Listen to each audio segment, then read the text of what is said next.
567. There's a chance of a shower Thursday night with a low of 51. A chance of rain wraps up the week on Friday. It'll be mostly cloudy with a high of 70. I'm Rod Tanner. For the latest news, weather, and commentary, stay tuned to Freedom 107, Conservative Radio for the Arklatex.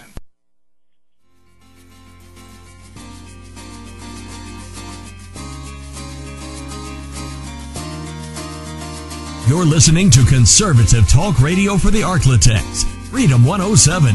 And now, more of the Voice of Freedom with Jeff Aiken on Freedom 107. It is 7:35, 25 minutes away from 8 o'clock on this Tuesday morning. Joining me via phone this morning from Austin, Texas is Peggy Venable with Americans for Prosperity Texas. Good morning, ma'am. How are you? Great to be with you, Jeff. Thanks. You know, you're one of the most busiest people I know. I think I'm busy, but you're very busy. If you're not testifying before some committee someplace, you're on TV talking about other issues around the state of Texas. Well, it is a busy time, and no, I think you're busier. And, you know, that's really what this is all about. We have only every other year that we are in the legislature that our bills are being passed or killed.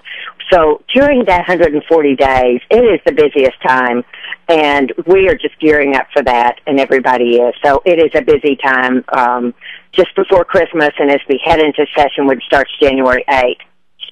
Yeah, you know, and that's what's very, to me, very challenging about this time of year. It's the fact that in Texas, you know, we have to use this time to really prepare for the new session that happens in January in Austin, because, and one of the first things that these folks will do after being sworn in, talking about the Texas House, because we've got some new folks in the Texas House this time, and a lot of the incumbents left, obviously, but, you know, we've got a situation here that we've got to choose a new speaker, and there's a lot of talk about Mr. Strauss and how he's been able to kill bills put forth by very conservative people. You have some inside information about that. Talk about how that happens in the Texas legislature.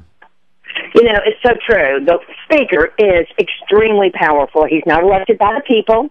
He's elected by the legislators that we send to Austin, the House members, the 150 House members.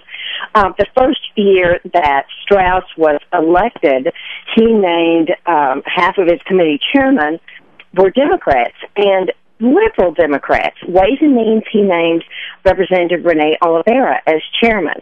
And I saw where Oliveira had gone to the Texas Association of Counties and had told them that he vowed to kill any taxpayer protection bill.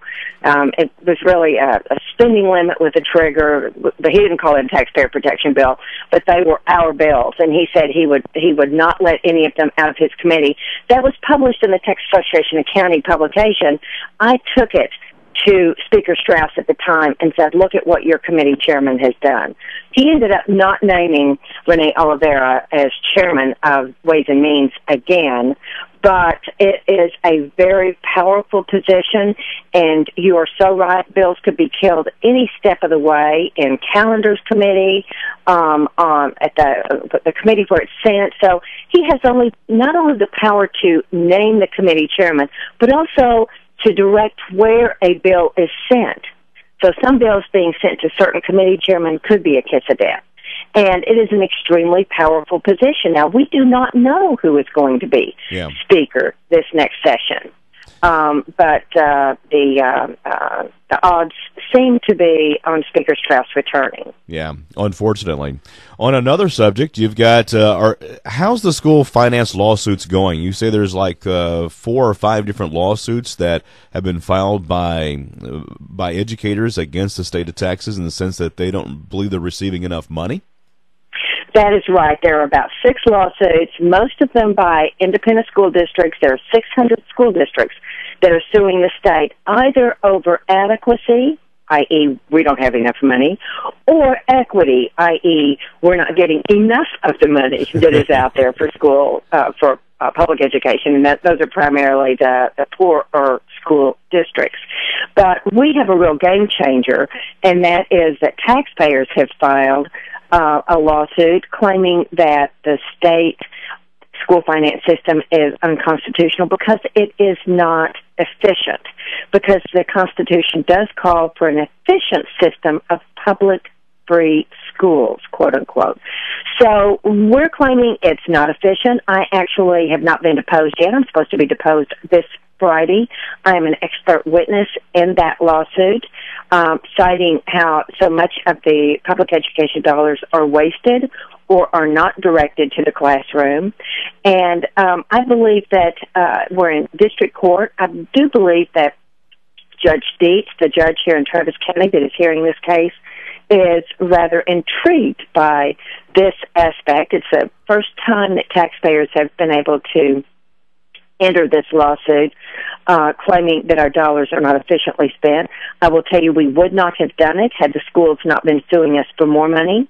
But this is the perfect opportunity to talk about just how those dollars are spent. And I believe that school districts are not very happy that we're in this lawsuit and that we're able to shed the light of public scrutiny and allow the judge and ultimately the Supreme Court to really take a look at how those dollars are being spent. Yeah, because to me, you guys are basically the only ones that I know of holding these school districts accountable, because for years now, they've been spending this money. They're spending, like you said, about only 50 cents out of every dollar actually in the classroom, and yet they've been able to get away with it for a long time, and now they want more money. To me, you better do with what you have and then see if you need more money later. Well, for them, it's all about more money. I can remember years ago when the chairman of the House Public Education Committee asked an education lobbyist, how much does it cost to educate a child? How will we know that we're spending enough?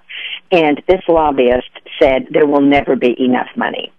That tells us that just open your wallets, folks. They're going to continue to dig deeper and deeper in it with no accountability or little accountability.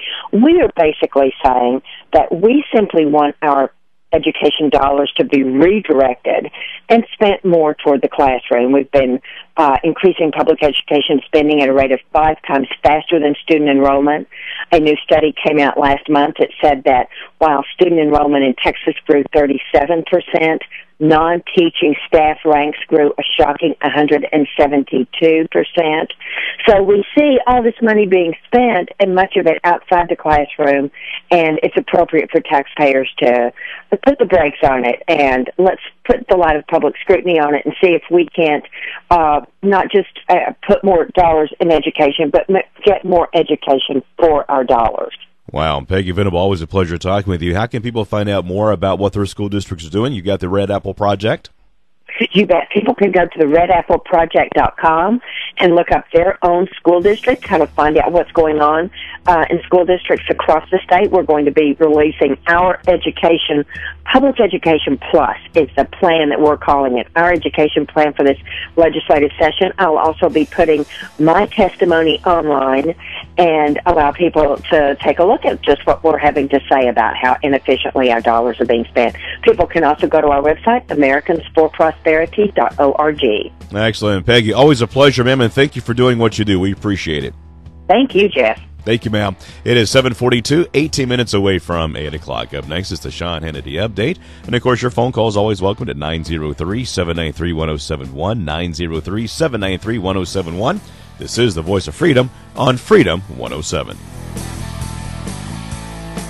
This is the Voice of Freedom on Freedom 107, conservative talk radio for the Arklatex.